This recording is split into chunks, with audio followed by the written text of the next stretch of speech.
This is how I make my ito yung ginamit ko later daisy. kasi yung iba, ang ginagamit nila yung Made of lighter. fuzzy wires. So, nagdugtong ako ng dalawang fuzzy wire na purple. Para mas makapasok So, yun guys. punuin mo Mas yung maganda tapos kasi ganyan. dito Kasi i-ano yung sa pagdugtong, nipper, ganyan.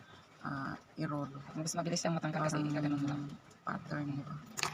Hindi mo na siya itap. Kasi madaling matanggal ba.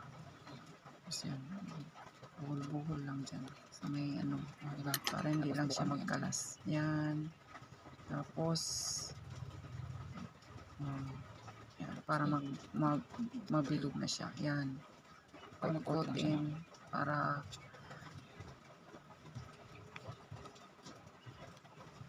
mag-form na siya ng flower. Yan. Ganyan na siya guys. Madali lang gawin yung fuzzy wire. Kasi malambot lang siya.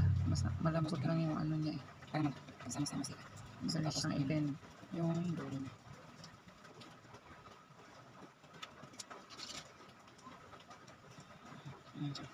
So, diba yan? Dalawang fuzzy wire yan guys. So, ganyan na siya guys. So, ganyan na siya.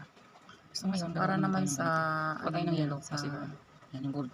sa gitna niya. Mas maganda kasi itong kulay violet. Magkaiba kasi ng shop yung binagbilang ko dyan. Manipis o, kita yung lang yung wire niya.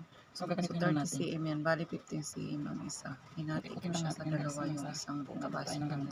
Gusto natin yung laki ng cm. Ang gitna natin. Ubusin na natin. Tapos yung dulo ipagano natin. Pagitna natin. Para hindi siya makita. Pinakadulo. So, Para lagyan hindi natin siya. ng glue. Lagyan natin ng glue. Para natin idikit. Tapos mainit na yung nyo.